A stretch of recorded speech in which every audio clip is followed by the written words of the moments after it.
Assalamualaikum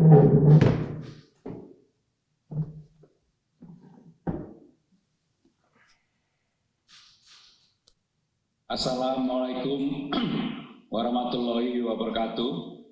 Yang kami hormati Bapak Presiden, Bapak Wakil Presiden, para peserta rapat terbatas. Rapat terbatas hari ini akan mendengarkan laporan Komite Penanganan COVID-19 dan Pemulihan Ekonomi Nasional.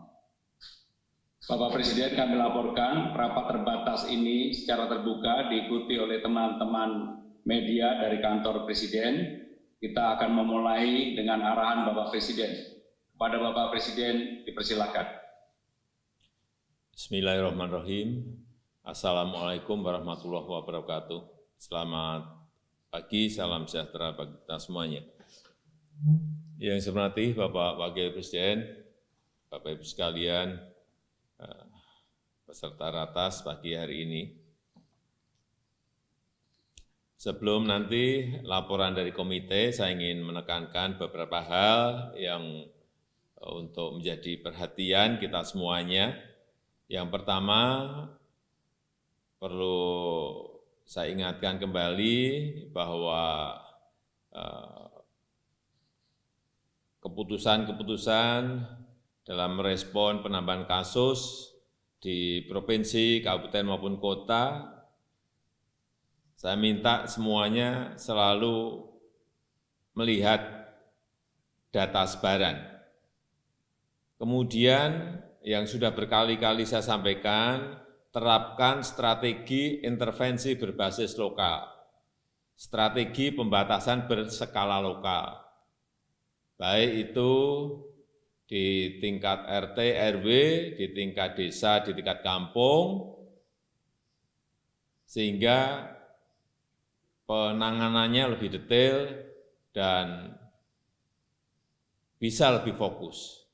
Karena dalam sebuah provinsi, misalnya ada 20 kabupaten dan kota, tidak semuanya berada pada posisi merah semuanya yang 20 itu.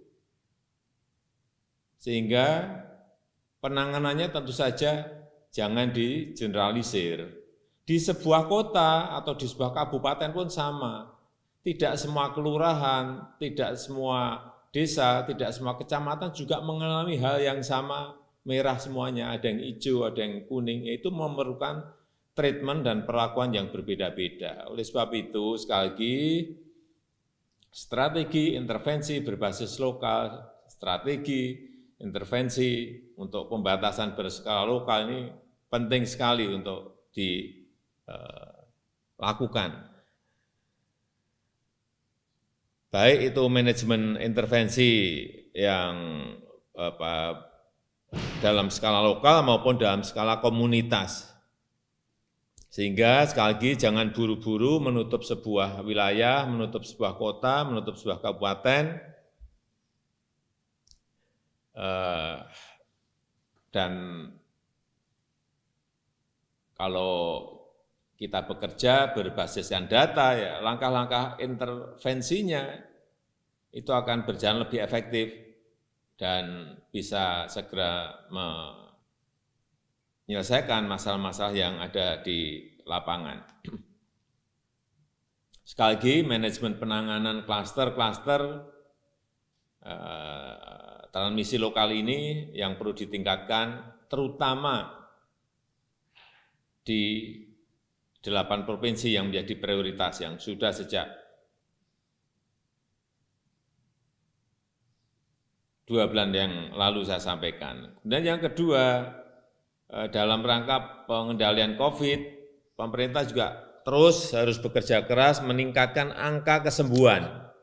Ini penting sekali. Di per 13 September, rata-rata kasus aktif di Indonesia 25,02 atau sedikit lebih tinggi rata-rata kasus aktif dunia yang mencapai 24,78. Kemudian juga jumlah kasus sembuh sebanyak 155.010 kasus. dengan recovery rate 71%. Ini rata-rata kesembuhan di Indonesia 71%. Ini juga sedikit lebih rendah dari rata-rata kesembuhan dunia. Saya kira kita terus mengejar rata-rata kesembuhan global, rata-rata kesembuhan dunia.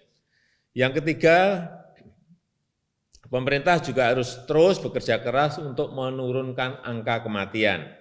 Rata-rata kematian di Indonesia memang terus menurun dari 4,49 di bulan lalu menjadi 3,99%. Meski angka ini juga masih lebih tinggi dari rata-rata kematian dunia yang mencapai 3,18%. Tetapi memang angka ini, angka sebesar 3,99 ini mengalami penurunan dibandingkan angka kematian seminggu yang lalu yang berada di angka 4,02%. Namun, kalau kita melihat lebih detail, tingkat kematian tinggi tersebut disebabkan karena ada 4 provinsi yang memiliki tingkat kematian di atas 6%. Nah, ini perlu data seperti ini detail, sehingga informasikan kepada provinsi tersebut, dan kemudian kita juga pemerintah pusat memberikan dukungan penuh ke sana sehingga bisa menurunkan angka kematian, yaitu di Provinsi Bengkulu, Sumatera Selatan, Jawa Tengah, dan Jawa Timur. Kemudian yang keempat, pemerintah juga terus menambah tempat isolasi COVID tanpa gejala ataupun yang bergejala ringan. Kita lihat di rumah sakit darurat di Wisma Atlet Kemayoran, ini masih kosong untuk bisa menampung 2.581. Ini masih mempunyai ruang, ini untuk yang gejala ringan. Ini 858 di Tower 6 dan 1.723 di Tower 7. Kemudian untuk flat isolasi mandiri di Wisma Kemayoran, Wisma Atlet Kemayoran juga masih tersedia kapasitas 4.863. Ini di Tower 4 dan Tower 5. Saya kira ini yang perlu terus disampaikan. Ada juga di Balai Pelatihan Kesehatan di Ciloto juga ada 653 orang yang bisa ditampung di situ, dan beberapa di Babelkes, di Batam, di Semarang, di Makassar juga terus disiapkan. Pemerintah juga menyiapkan pusat-pusat karantina untuk pasien dengan gejala ringan agar tidak melakukan isolasi mandiri, ini juga penting, yang berpotensi menularkan kepada keluarga. Kita telah bekerja sama dengan Hotel Bintang 1, Bintang 2 untuk menjadi fasilitas karantina. Ini tolong ini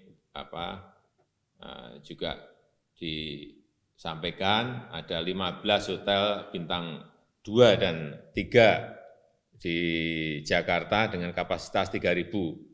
Ini kita telah bekerja sama dengan grup-grup hotel yang ada. Yang kelima, pastikan ketersediaan mengenai tempat tidur dan ICU di rumah sakit rujukan untuk kasus-kasus yang berat. Saya minta ini agar Menteri Kesehatan segera melakukan audit dan koreksi mengenai protokol keamanan untuk tenaga kesehatan dan pasien di seluruh rumah sakit, sehingga rumah sakit betul-betul menjadi tempat yang aman dan tidak menjadi klaster penyebaran COVID. Kemudian yang keenam, terkait dengan testing. Ini minggu yang lalu saya kira sudah saya sampaikan bahwa kapasitas testing antar daerah ini ketimpangannya harus segera diperkecil. Jangan sampai ada yang sudah terlalu tinggi, tapi ada provinsi-provinsi yang lain yang masih jauh di bawahnya. Misalnya di DKI ini sudah mencapai 324.000. Kemudian di Jawa Timur masih 184.000, di Jawa Tengah 162.000, di Jawa Barat 144.000, dan di provinsi-provinsi yang lain yang masih di bawah 100.000. Yang ketujuh, saya ingatkan bahwa negara kita ini adalah negara kepulauan, bahwa Indonesia adalah negara kepulauan. Karena itu pemahaman mengenai penyebaran COVID sangat penting dalam menangani pandemi ini di negara kita Indonesia. Tidak bisa dibandingkan dengan negara lain yang bukan kepulauan. Oleh sebab itu saya juga minta ini pada Menteri Kesehatan dan Komite Satgas untuk fokus dalam penanganan ini sehingga hasilnya setiap minggu bisa kelihatan angka-angkanya. Yang kedelapan, peningkatan penegakan disiplin dalam menjalankan protokol kesehatan, terutama ini mengenai masker dan physical distancing. Dan yang terakhir, terkait dengan pemulihan ekonomi nasional, kita masih punya waktu sampai akhir September dalam meningkatkan daya ungkit ekonomi kita, meningkatkan daya beli masyarakat, meningkatkan konsumsi rumah tangga di kuartal ketiga ini. Oleh sebab itu saya minta seluruh program insentif yang sifatnya cash transfer agar benar-benar diperhatikan, dipercepat. Saya rasa itu yang bisa saya sampaikan. Terima kasih.